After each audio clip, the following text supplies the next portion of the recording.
Imagine a perfectly still lake. The surface is like glass, reflecting the sky above in flawless detail. Then a stone breaks the surface. Ripples spread outwards, disturbing the peace, distorting the reflection.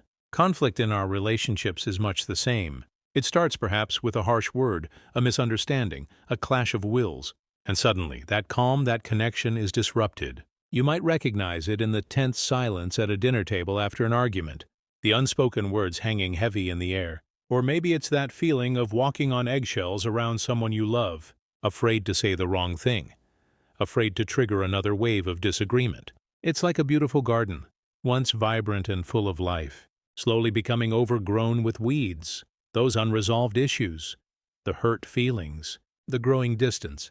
These are the ripples of discord, and they can leave us feeling disconnected, frustrated, and longing for a way to restore the harmony. So, how can we find a more natural, flowing way to interact, especially when conflict arises? Taoism offers a powerful guiding principle, often described as the way of water.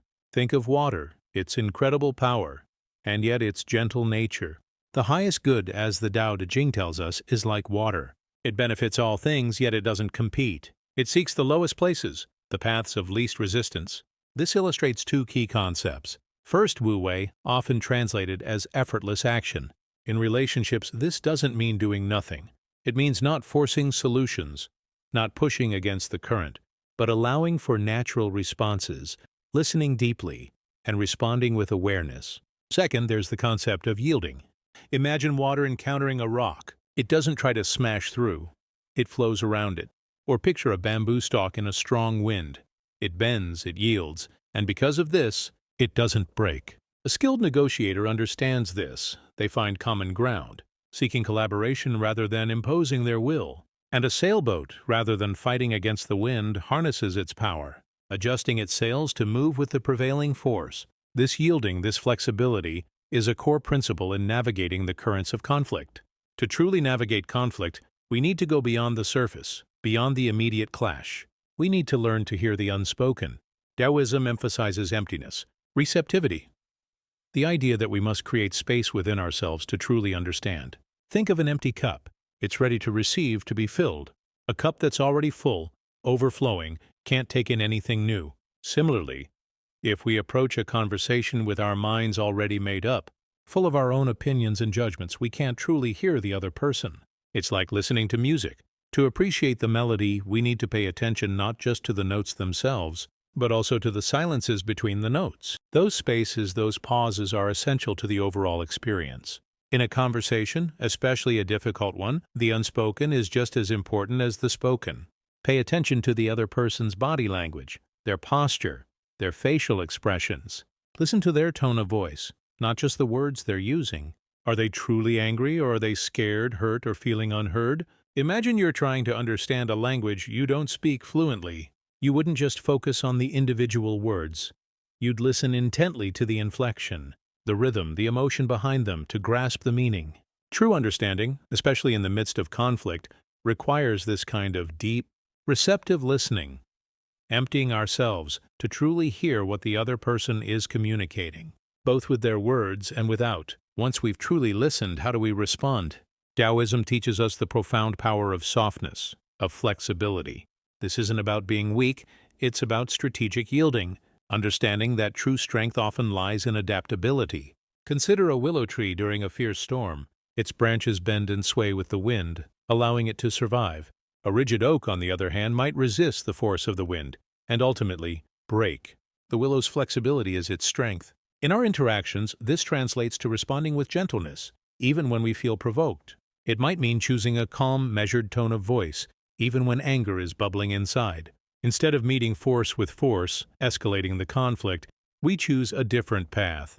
Think about saying, "I understand how you feel," or "I can see why you're upset," rather than, "You're wrong," or "You shouldn't feel that way." This isn't about agreeing with the other person's perspective necessarily, but about acknowledging their feelings, validating their experience. It's about creating space for understanding. The martial art of Aikido embodies this principle beautifully. Aikido practitioners don't meet an attack with direct opposition. Instead, they redirect the opponent's energy, using their momentum to their advantage. Responding with softness, with yielding, is not about submission. It's about choosing a more skillful, more effective way to navigate the energy of conflict. Much like water eventually erodes even the hardest rock through its persistent, gentle flow. Another crucial aspect of navigating conflict the Taoist way is releasing the grip of our expectations. This is about practicing non-attachment, not to the relationship itself, but to specific outcomes of a conflict. It doesn't mean we don't care, it means we recognize a fundamental truth. We cannot control another person's response. We can only control our own actions, our own intentions. Think of planting a seed. You can carefully prepare the soil, water it regularly, provide sunlight. You can do everything you can to nurture its growth. But you cannot force it to sprout on your timeline or grow in a specific way. You tend to it, and then you release your expectation, accepting the natural process. Or consider an archer. They focus intently on their aim, on the proper technique of drawing the bow and releasing the arrow. They do everything within their power to execute the shot perfectly. But once the arrow leaves the bow, its flight is subject to forces beyond their control. The wind, gravity, subtle variations in the air. They focus on their process, not on precisely controlling where the arrow lands. It is like offering a gift. True giving comes from the heart, without strings attached, without expecting a particular reaction in return. The joy is in the giving itself. Or like fishing, many enjoy the practice being present in nature. The focus is the practice itself, and not so much on the amount of fish you catch. In relationships, this means focusing on communicating with honesty, with kindness, with respect. It means acting in accordance with our values, with our understanding of the Tao. But we release our attachment to the other person responding in a certain way, to the conflict resolving in the way we think it should. We let go of the need to control, and embrace the flow of the interaction, trusting that by doing our part, we are creating the conditions for the best possible outcome, whatever that may be. So how do we put all of this into practice? How do we navigate the rapids of conflict using these Taoist principles? Let's break it down into actionable steps. First, practice active listening. This means truly focusing on understanding the other person's perspective, not just waiting for your turn to speak. Put aside your own judgments and preconceptions and create space to truly hear them. Second, respond with softness. Choose your words carefully. Use a gentle tone of voice even if you feel your emotions rising.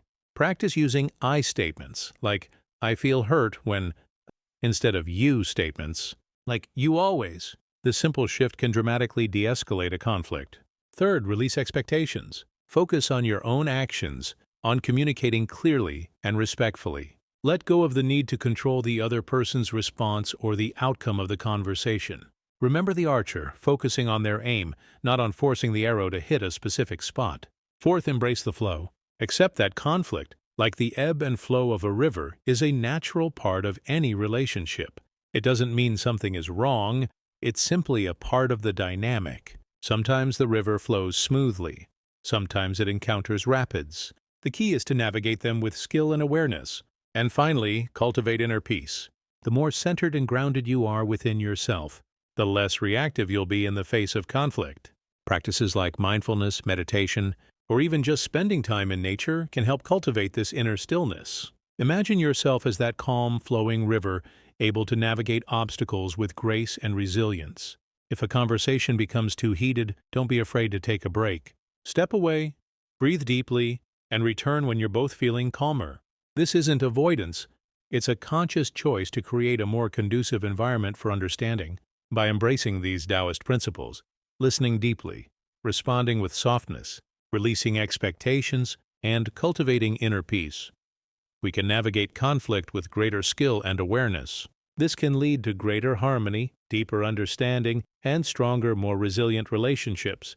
But it's important to acknowledge that even the most skilled sailor cannot always prevent a storm. They can, however, learn to navigate it more skillfully, to weather the turbulence with greater resilience. Sometimes, despite our best efforts, despite our most sincere intentions, relationships reach their natural conclusion. Sometimes we face the pain of separation, the sting of rejection, like a gardener who must prune a beloved plant.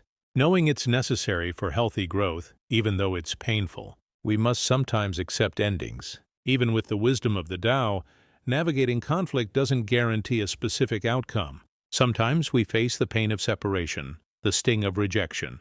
How can we apply these same principles of flow, acceptance, and non-attachment to those difficult experiences? Join us in the next video where we'll explore how to handle rejection and breakups from a Taoist perspective, finding peace and resilience even in the face of loss.